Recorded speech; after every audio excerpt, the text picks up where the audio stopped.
अनपढ़ माँ। एक मध्यम वर्गीय परिवार के एक लड़के ने 10वीं की परीक्षा में 90% अंक प्राप्त किए। पिता ने मार्कशीट देखकर खुशी खुशी अपनी बीवी से कहा कि बना लीजिए मीठा दलिया, स्कूल की परीक्षा में आपके लाडले को 90% अंक मिले हैं। माँ किचन से दौड़ती हुई आई और खुशी खुशी बोली, मुझे भी दिखाइए, मुझे भी मेरे लाल का रिजल्ट देखना है। उसी बीच लड़का फटाक से बोला, बाबा उसे रिजल्ट कहाँ दिखाई दे रहे हैं, क्या वह पढ़ लिख सकती है, वो तो अनपढ़ है।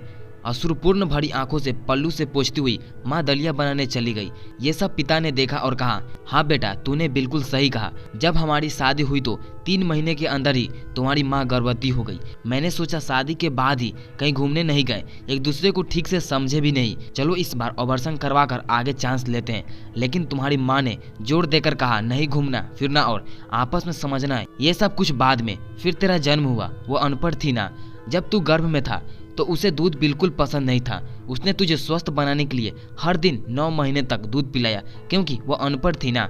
तुझे सुबह 7 बजे स्कूल जाना रहता था, इसलिए सुबह 5 बजे उठकर तेरा मनपसंद नाश्ता और डिब्बा बनाती थी, क्योंकि वो अनपढ़ थी ना। जब तुम रात में पढ़ते पढ़ते सो जाते थे तो वह आकर तुम्हारी कॉपी और किताब बस्ते में भरकर तुम्हें बिस्तर पर सुलाती थी और उसके बाद वह सोती थी और रात में बार बार जाकर तुम्हें ओढ़नी से ढकती थी, क्योंकि वो अनपढ़ थी ना।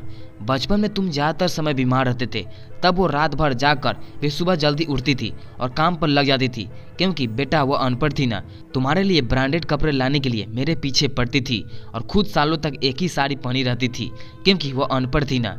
ये सब सुनकर लड़का रोते रोते अपनी माँ से लिपट कर बोलता है, माँ मुझे तो कागज पर 90% अंक मिले हैं, लेकिन आप मेरे जीवन को 100% बनाने वाली पहली शिक्षक हो। माँ मैं आज भी अशिक्षित हूँ और आपके पास PhD के ऊपर भी उच्च डिग्री है, क्योंकि आज मैं अपनी माँ के अंदर छुपे हुए डॉक्टर, शिक्षक, वकील, ड्रेस डिजाइनर, बेस्ट कुक, इन सभी के दर्शन कर लिए। माँ मुझे क्षमा कर दीजिए। बेटा जो आपकी नज़र में पढ़े लिखे लोग हैं ना, वो सब पहले अपना स्वार्थ और मतलब देखते हैं, लेकिन आपकी माँ ने आज तक कभी नहीं देखा, क्योंकि वो अनपढ़ है ना। वो खाना बनाकर और परोस कर कभी कभी खुद खाना ही भूल जाती है, इसलिए मैं गर्व से कहता हूँ कि तुम्हारी माँ अनपढ़ है।